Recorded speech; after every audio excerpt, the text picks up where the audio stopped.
ಬರೋದಕ್ಕೆ 99.9% ಮೋದಿನೇ ಬರೋದು. ಕಾಂಗ್ರೆಸ್ ಪಕ್ಷ ಬಂದ್ರೆ ಉತ್ತಮ. ಸಿದ್ದರಾಮಯ್ಯ ಇರಲಿ, ಇನ್ನೊಬ್ಬ ಇರಲಿ, ಯಾರಾದ್ರೂ ಆಗಿರಲಿ, ಅವ್ರು ಉಚಿತವಾಗಿ ಕೊಟ್ಟು ಅವರು ಅಧಿಕಾರ ನಡೆಸುವಂತ ಅವಶ್ಯಕತೆ ಏನಿದೆ ಅವ್ರಿಗೆ? ಪಾಪ ಹೆಂಗೆ ಹೆಸರು ಮಾಡ್ಕೊಂಡಿದ್ರು ಹಾಸ್ಪಿಟ್ಲಲ್ಲಿ, ಅವ್ರನ್ನ ಬೀದಿ ಅರಕೆ ಕುರಿ ಮಾಡ್ತಾ ಇದ್ದಾರೆ ಅಷ್ಟೇ. ಸ್ವಾಮಿ ಆರ್ಟ್ ಡಾಕ್ಟರ್, ನಿಮಗೆ ಆರ್ಟ್ ಬೇಕು ಕಲ್ ಬೇಕು ಅಂತಾರೆ. ನಮ್ಮ ಕಲ್ಯಾಣ ಮಾಡೋಕ್ಕೆ ಆರ್ಟ್ ಬೇಕು. ಆರ್ಟ್ ಇದೆ, ಅವರ ಬದುಕೋದು ಫ್ರೀ ಕೊಟ್ಟು ಅದೇ ಪಾಕಿಸ್ತಾನ ಪಕ್ಕದಲ್ಲಿ ಕುತ್ಕೋಬೇಕಿತ್ತು ಸಂಜಾಗ ಮಾಡ್ಕೊಂಡು. ಮಂಜುನಾಥ್ ಅವ್ರು ಬಂದರೆ ಒಳ್ಳೇದು. ಡಾಕ್ಟರ್ ಮಂಜುನಾಥ್ ಬಂದರೆ ಒಳ್ಳೇದು ಅನ್ಸುತ್ತೆ. ಸುರೇಶ್ ಅವ್ರಿಗೆ ಅಂತ ಹೇಳಿ ಸರ್, ಅವ್ರು ಏನಾರ ಮಾಡ್ಕೊಳ್ಳಿ ಸರ್. ಮಂಜುನಾಥ್ ಯಾಕೆ ಸುರೇಶ್ ಬರ್ತಾರೆ. ಮಂಜುನಾಥ್ ಯಾಕೆ ಸುರೇಶ್ ಅವ್ರಿಗೆ DK ಸುರೇಶ್ ಬರ್ತಾರೆ.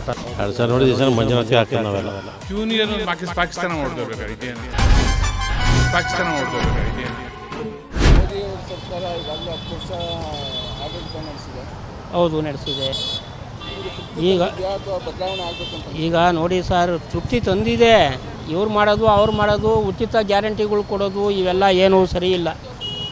ದುಡಿಯೋರಿಗೆ ಸೋಮಾರಿತನ ಮಾಡ್ತವೆ.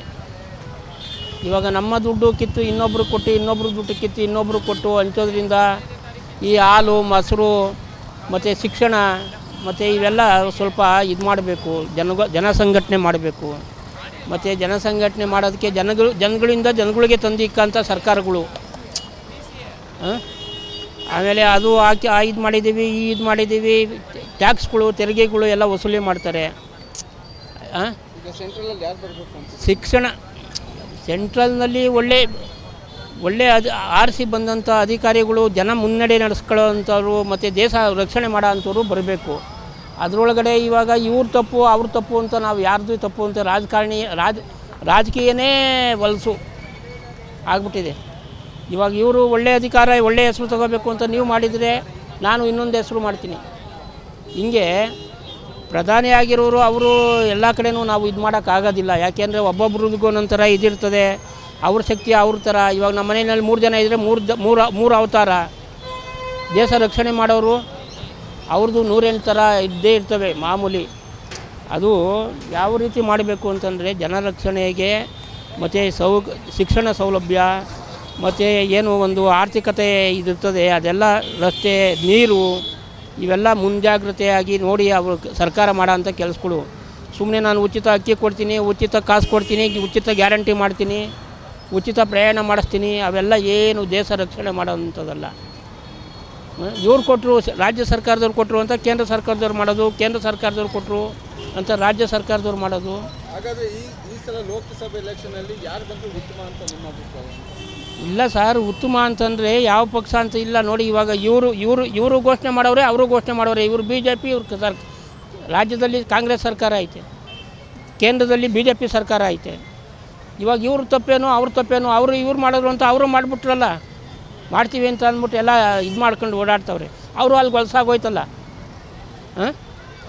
JDSನವರು ಈ ಕಡೆ ಗೆದ್ದರೆ ಈ ಕಡೆ ಒಳಗೆ ಸೇರ್ಕೊಂಬಿಡ್ತಾರೆ, ಆ ಕಡೆ ಹೋದರೆ ಆ ಕಡೆ ಒಳಗೆ ಸೇರ್ಕೊಂಬಿಡ್ತಾರೆ. ಇವರು ಈ ಹೊಲಸಾಗೋಯ್ತಲ್ಲ. ಅದಕ್ಕೆ ಈ ಒಂದು ಕ್ಷೇತ್ರಕ್ಕೆ ಬಂದರೆ ಈಗ ನೋಡಿ, JDS BJP ಮೈತ್ರಿ ಮಾಡಿಕೊಂಡು ಹೌದು ಮಂಜುನಾಥ್ ಅವ್ರನ್ನ ಕಣಕ್ಕಿಳಿಸ್ತದೆ DK ಸುರೇಶ್ ವಿರುದ್ಧ. ಹೌದು. ಯಾರು ಬಂದರೆ ನಿಮ್ಗೆ ಉತ್ತಮ ಅಂತ ಅನ್ಸುತ್ತೆ ಸರ್? ಇವರು ಯಾಕೆ ಅಂತಂದರೆ ಅಧಿಕಾರ, ಅಂತಸ್ತು ಅಂತಂದ್ಬಿಟ್ಟು ಎಲ್ಲರಿಗೂ ಸರ್ವೇ ಸಾಮಾನ್ಯ ಇದ್ದೇ ಇರುತ್ತೆ. ಏನೋ ನಮ್ಮ ನಾಡಲ್ಲಿ ಪಕ್ಷ ಕಟ್ಟವ್ರೆ, ಒಂದು ಅಭಿಮಾನ ಇರಬೇಕು, ಒಂದು ಇದು ಮಾಡಬೇಕು. ಅವರು ಡಾಕ್ಟರ್ ಆದ ತಕ್ಷಣಕ್ಕೆ ಅವರು ಇದು ರಾಜಕೀಯ ಮಾಡಬಾರ್ದು ಅಂತೆಲ್ಲ ನಿವೃತ್ತಿ ಆಯಿತು. ಅವ್ರು ಯಾವ್ದು ಬೇಕಾದ್ರೂ ಮಾಡ್ಬೋದು, ಅವ್ರ ಆಯ್ಕೆ. ಸಂವಿಧಾನ, ಸ್ವಾತಂತ್ರ್ಯ ಎಲ್ಲ ಐತೆ. ಅಲ್ಲ, ಒಂಥರ ಎಜುಕೇಟೆಡ್ ಲೆವೆಲ್ನಲ್ಲಿ ಒಳ್ಳೆಯದು ಅಂತ ಅನಿಸುತ್ತೆ. ಮುಂದೆ ಅವರು ಅಧಿಕಾರ ಮಾಡಿದಾಗ ಗೊತ್ತಾಗ್ತದೆ ಅಷ್ಟೇ ಸರ್. ಬದಲಾವಣೆ ಬೇಕು ಅಂತೀರಿ? ಇಲ್ಲಿ ಬದಲಾವಣೆ ಒಬ್ರಿಗೊಬ್ರು ಬದಲಾವಣೆ ಆಗ್ತಾಲೇ ಇರಬೇಕು ಸರ್. ಇವಾಗ ಬದಲಾವಣೆ ಆಗಲಿಲ್ಲ ಅಂದರೆ, ಇವಾಗ ನಾನೊಬ್ಬನೇ ಇಲ್ಲಿಗೆ ಊರಿಗೆ ಕುಬೇರ ಆಗಿಬಿಟ್ರೆ ಏನೂ ಬರಲ್ಲ, ಲಾಭ ಇಲ್ಲ, ಲಾಭದಾಯಕ ಅಲ್ಲ. ಅವ್ರು ಲಾಭ ಮಾಡ್ಕೊಳ್ಳೋಕ್ಕೋಸ್ಕರ ಪ್ರತಿಯೊಂದು ಕ್ಷಣದಲ್ಲೂ ಪ್ರತಿಯೊಂದು ಇದ್ರೊಳಗೂ ಅಧಿಕಾರ ಚೇಂಜ್ ಆಯ್ತಾ ಇರಬೇಕು. ಚೇಂಜ್ ಆಗ್ತಿದ್ರೆ ಯಾರು ಏನು ಕೆಲಸ ಮಾಡ್ತಾರೆ? ಹೌದು ಸರ್.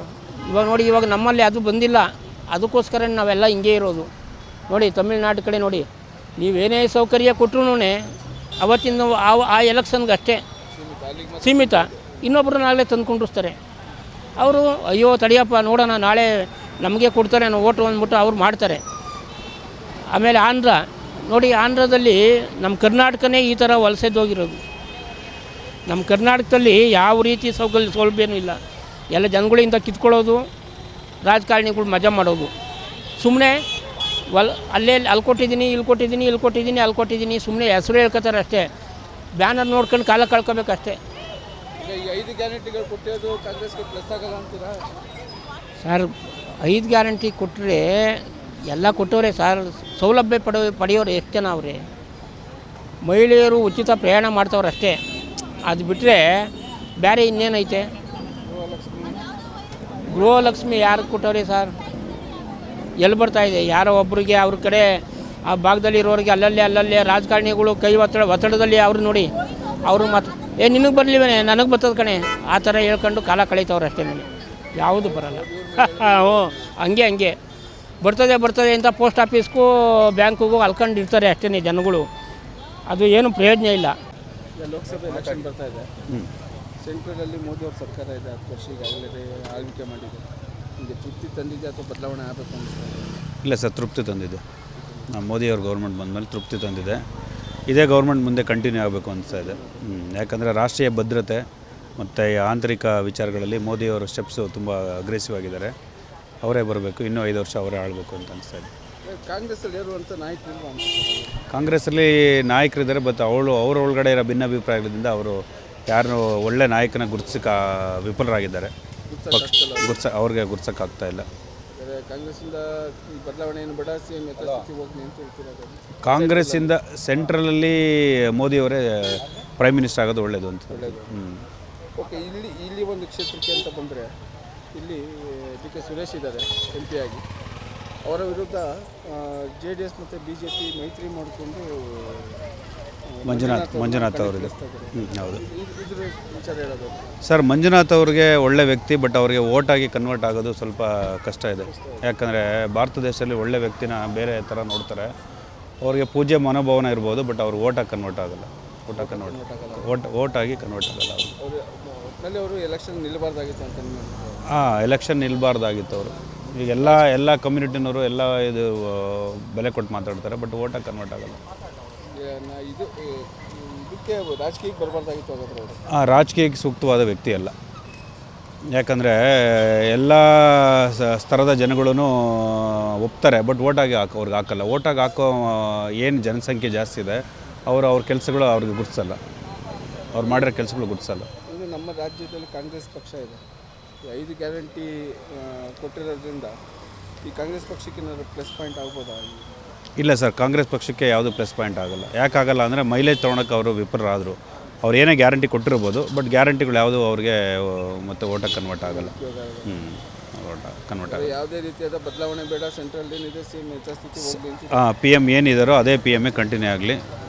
ಇವರು ಇನ್ನೂ ಕಾಂಗ್ರೆಸ್ನವರು ಏನು ಇವಾಗೆಲ್ಲ ನೋಡಿ ಎಲ್ಲ ಟ್ಯಾಕ್ಸಸ್ಸು ಜಾಸ್ತಿ ಮಾಡ್ತಾ ಬಂದ್ಬಿಟ್ರು. ಈವನ್ ಎಲೆಕ್ಟ್ರಿಸಿಟಿ ಜಾಸ್ತಿ ಮಾಡಿದ್ರು, ರೋಡ್ ಟ್ಯಾಕ್ಸಸ್ ಜಾಸ್ತಿ ಆಗ್ತಿದೆ, ಎಲ್ಲನೂ ಜಾಸ್ತಿ ಮಾಡಿದ್ದಾರೆ. ಈಗ MP ಎಲೆಕ್ಷನ್ ಆಗಿದ ತಕ್ಷಣ ಪಾರ್ಕಿಂಗ್ ಚಾರ್ಜಸ್ಸು ಎಲ್ಲ ಜಾಸ್ತಿ ಮಾಡೋ ಹುನ್ನಾರದಲ್ಲಿದ್ದಾರೆ.